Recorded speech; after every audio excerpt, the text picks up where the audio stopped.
Hello students and welcome to another class of biology. आज के class में हम लोग स्टार्ट करेंगे हमारा नया chapter that is heredity and evolution. तो स्टार्ट करते हैं इसके इंट्रोडक्शन से। तो जैसा कि हमने लास्ट चैप्टर में रिप्रोडक्शन के बारे में पढ़ा था, रिप्रोडक्शन दो टाइप का होता है, एसेक्सुअल रिप्रोडक्शन और सेक्सुअल रिप्रोडक्शन। सेक्सुअल रिप्रोडक्शन में दो पेरेंट इन्वॉल्व होते हैं और एसेक्सुअल रिप्रोडक्शन में सिंगल पेरेंट इन्वॉल्व होते हैं। तो रिप्रोडक्शन से एक नया इंडिविजुअल पेरेंट इंडिविजुअल से बनता है।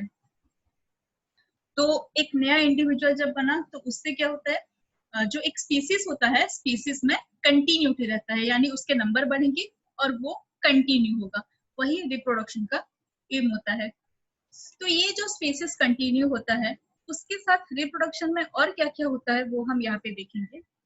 तो first, reproduction gives rise to new individual that are similar.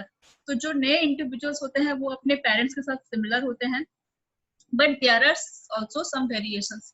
वहां पे हम सिमिलरिटीज के साथ कुछ वेरिएशंस भी देखने को हमको मिलता है।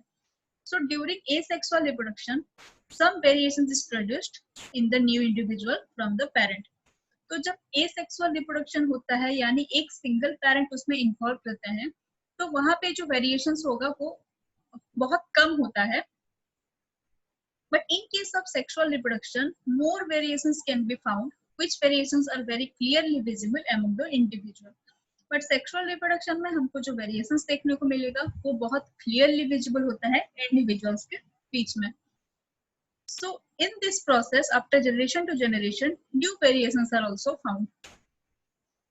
तो इस तरीके से क्या हुआ, जैसे कि एक जनरेशन बाय जनरेशन हम लोग जब जाते हैं तो बहुत सारे धीरे धीरे अलग अलग वेरिएशंस लोग हमको देखने को मिलता है। तो हो सकता है जो पहले पेरेंट हो उनके बाद जो पहला जनरेशन हो वो उनसे बहुत कम उसमें वेरिएशंस देखने को मिले, मैक्सिमम सिमिलरिटीज होगा। तो उसके बाद उसके जो नेक्स्ट जनरेशन होंगे वो पेरेंट जनरेशन से और थोड़े डिफरेंट होंगे। उसके बाद जो उनका नेक्स्ट जनरेशन होगा वो अपने जो सबसे पहले वाले पेरेंट थे उनसे और अलग होंगे। तो इस तरीके से जनरेशन बाय जनरेशन अलग अलग वेरिएशंस देखने को मिलता है। तो ये जो वेरिएशंस बहुत छोटे छोटे वेरिएशंस होते हैं, बट लेटर बहुत सारे जनरेशन जाने के बाद वहां पे हम लोग को बहुत ज्यादा वेरिएशंस देखने को मिलेगा। यानी 100-200 जनरेशन जाने के बाद हमको बहुत कुछ एक हो सकता है नया स्पीसीज देखने को मिले, यानी उस पे इनका ज्यादा वेरिएशंस आ जाता है कि वो सबसे पहले हमने जो पेरेंट लिया था उनसे वो पूरे ही अलग दिखने लग जाएंगे। पूरे ही अलग मीन द सेंस उनके जो बॉडी साइज होगा, बॉडी स्ट्रक्चर होगा, हो सकता है वो सेम हो, बट कुछ और वेरिएशंस उसमें देखने को मिले जिस वजह से हम उन्हें एक नया स्पीसीज का नाम दे सकते हैं। हम यहाँ पे एग्जांपल देखेंगे। सपोज ये एक ऑर्गेनिज्म है जो कि एसेक्सुअल रिप्रोडक्शन कर रहा है। एसेक्सुअल रिप्रोडक्शन में उसके दो ऑफस्प्रिंग हुए हैं, ये हो गए पहले जनरेशन के ऑफस्प्रिंग। तो यहाँ पे आपको देखने को मिलेगा कि ये जो बॉडी का जो साइज है, जो शेप है, जो बॉडी स्ट्रक्चर है वो सिमिलर है दोनों में, डेट टू द पेरेंट। लेकिन कुछ डिफरेंस आया है। अगर हम इसको उसका हेड का पार्ट बोल के बोलेंगे तो हेड के कलर में थोड़ा डिफरेंस आया है। ये अगर उसका बेस हुआ तो बेस में थोड़ा डिफरेंस आया है। तो ये डिफरेंसेस आते क्यों हैं? क्योंकि जब हम लोग का सेल डिवीजन होगा, जैसे कि एसेक्सुअल रिप्रोडक्शन में होता है, वहां पे डीएनए का कॉपी होता है, यानी डीएनए अपने जैसा एक और कॉपी बनाएगा। तो वो जो डीएनए कॉपिंग के टाइम में कुछ इनएक्यूरेसीज देखने को मिलेंगे, यानी वो अपने जैसा पूरा एक एग्जैक्ट कॉपी बनाने में कैपेबल नहीं होगा, उसमें कुछ थोड़ा बहुत डिफरेंसेस आ जाते हैं। और इसी वजह से ही एसेक्सुअल रिप्रोडक्शन में आपको यहाँ पे छोटे छोटे वेरिएशंस देखने को मिलेंगे। अब ये जो इंडिविजुअल है इसने फिर एसेक्सुअल रिप्रोडक्शन किया, जो पहले वाला जनरेशन था, तो यहाँ से जो दो ऑफस्प्रिंग निकले, इसका हेड का कलर अलग है और एक अगर हम इसको हैंड बोलेंगे तो इसका भी कलर अलग है। यहाँ पे भी सेम चीज आपको देखने को मिलेगा। ये जो एक और ऑफस्प्रिंग है, अगर यहाँ पे एसेक्सुअल रिप्रोडक्शन हुआ तो सेकंड जनरेशन में हमको और कुछ डिफरेंस देखने को मिल रहे हैं। तो अगर हम पेरेंट की बात करेंगे और ये सेकंड जनरेशन की बात करेंगे तो टोटल इससे जो पहले वाले जनरेशन से ये जो सेकेंड जनरेशन है वो काफी डिफरेंट लग रहा है, यानी इसमें थोड़े ज्यादा वेरिएशंस आ रहे हैं। इस तरीके से हम जैसे जैसे आगे आगे और जनरेशन बाय जनरेशन जाएंगे तो धीरे धीरे क्या होगा, जो चेंजेस होगा वो बहुत ज्यादा हमें देखने को मिल जाएगा। तो वही हम यहाँ पे बात कर रहे हैं कि कैसे जनरेशन टू जनरेशन अलग अलग वेरिएशंस हमको देखने को मिल रहे हैं। तो अगर यहाँ पे हम एक एग्जांपल से समझेंगे एसेक्सुअल रिप्रोडक्शन के बारे में, जहाँ पे एक बैक्टीरिया डिवाइड होके दो बैक्टीरिया में बन जा रहा है, यानी दो बैक्टीरिया बन रहा है। तो अगेन जब वहां पे डिवीजन होगा तो और न्यू इंडिविजुअल प्रोड्यूस होंगे, तो उनके बीच में कुछ सिमिलैरिटीज होगा, कुछ वेरिएशंस होगा, और डीएनए कॉपिंग के टाइम में कुछ इनएक्यूरेसीज भी हो सकता है, जिस वजह से वहां पे वेरिएशंस देखने को मिलेगा। सेक्सुअल रिप्रोडक्शन में और भी ज्यादा वेरिएशंस होगा, क्योंकि वहां पे दो पेरेंट इन्वॉल्व हो रहे हैं और वो दोनों पेरेंट का जेनेटिक मटेरियल मिक्स हो रहा है, जिस वजह से कि और ज्यादा वेरिएशंस देखने को मिल रहे हैं। तो ये जो वेरिएशंस हमारे बॉडी में जनरेशन टू जनरेशन देखने को मिलते हैं, दैट मे बी हमारे लिए वो हेल्पफुल हो सकता है, और कभी कभी वो वेरिएशंस हमारे लिए हार्मफुल भी हो जाता है। तो अगर हम बात करेंगे हेल्पफुल वेरिएशंस के लिए, तो जो वेरिएशंस में सपोज अगर हम कोई बैक्टीरिया का बात करेंगे, उसमें कुछ वेरिएशन आया, उस वजह से वो एक अलग एनवायरमेंट में सरवाइव कर पाया। अगर हम एग्जांपल लेंगे कि एक बैक्टीरिया जो कि 20 डिग्री सेंटीग्रेड में सरवाइव कर पाएगा, अगर हम एग्जांपल ले रहे हैं, तो हो सकता है अगर किसी वजह से हमारा एनवायरमेंट का टेम्परेचर बढ़ जाए, तो अगर बैक्टीरिया अपने आप में कुछ वेरिएशंस लाएगा, कुछ चेंजेस लाएगा, तो ही वो हॉट एनवायरमेंट में सरवाइव कर पाएगा। अगर वो खुद में कुछ वेरिएशन नहीं लाया तो वो सरवाइव नहीं कर पाएगा। तो इसीलिए बोला जाता है कि variations are very much essential for the survival. आप जैसे देखते होंगे कि बहुत सारे एनिमल्स जो पहले हमारे अर्थ पे थे, वो लोग धीरे धीरे अर्थ से टोटल एक्सटिंक्ट हो गए, वो लोग पूरा विलोप हो गए। क्यों? उसका रीजन ये है कि उन्होंने अपने आप में कोई वेरिएशंस ला नहीं पाए, और क्योंकि उनके आप में कोई वेरिएशंस आ नहीं पाया, तो इस वजह से उनका बदलते हुए एनवायरमेंट में सरवाइव करना मुश्किल हो गया, और इसीलिए ही वो धीरे धीरे एक्सटिंक्ट हो गए।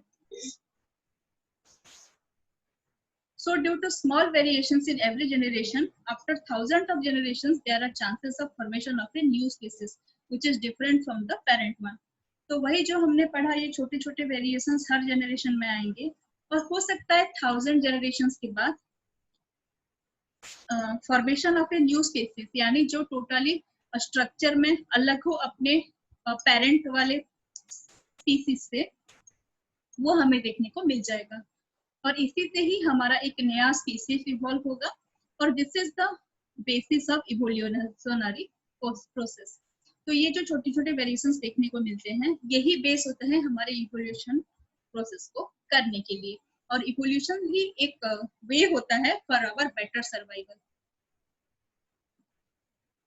यानी एक स्पीसीज कितना टाइम तक एग्जिस्ट कर पा रहा है धरती पे, या वो एक्सटिंक्ट हो जा रहा है या खुद और सरवाइव कर पा रहा है, वो इस तरह पे डिपेंड करेगा हमेशा उसके वेरिएशंस पे। यानी जनरेशन टू जनरेशन वो खुद को कितना डेवलप कर पा रहा है, कितना वो खुद को एडॉप्ट कर पा रहा है, एडॉप्ट करेगा, और इसी से इवोल्यूशनरी प्रोसेस देखने को मिलेगा। सो कम टू नेक्स्ट, हेरिडिटी। हम पढ़ेंगे हेरिडिटी के बारे में। So what is heredity? It is the transmission of traits from one generation to another generation or from parents to offspring.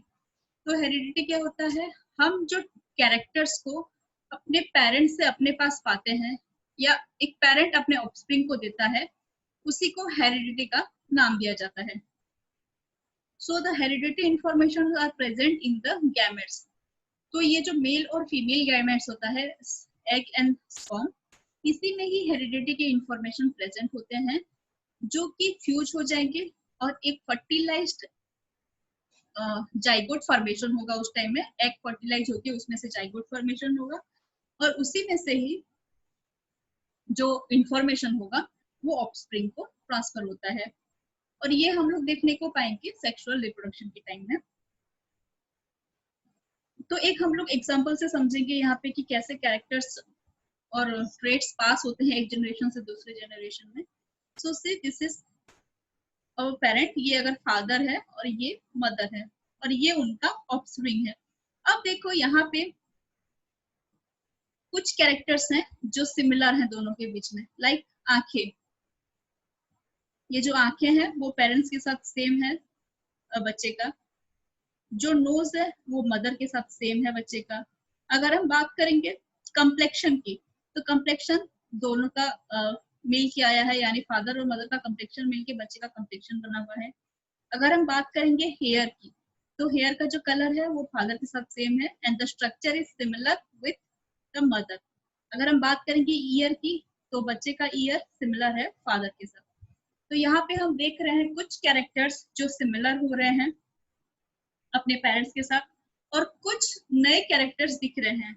दोनों को मिला के कुछ नए कैरेक्टर्स बन रहे हैं या कुछ और नए कैरेक्टर्स ऑफस्प्रिंग में देखने को मिल रहा है। तो यही होता है सिमिलरिटीज और उसके साथ कुछ वेरिएशंस। और ये जो सिमिलर कैरेक्टर्स होता है ये पेरेंट्स से ऑफस्प्रिंग को मिलता है थ्रू द गैमेट्स। वहां पे जो जेनेटिक इंफॉर्मेशन होगा वही कैरेक्टर्स को एक जनरेशन से दूसरे जनरेशन में पास करने में हेल्प करेगा। So now see the variations. अभी हम लोग थोड़ा वेरिएशंस के बारे में और जानेंगे। There are differences in the characters among the individuals. अगर हम सेम स्पीसीज की बात करें या फिर अगर हम एक पेरेंट्स के साथ उसके ऑफस्प्रिंग की बात करें, वहां पे इंडिविजुअल के बीच में कुछ डिफरेंसेस होता है उनके कैरेक्टर्स में, जिसको हम लोग नाम देते हैं वेरिएशंस का।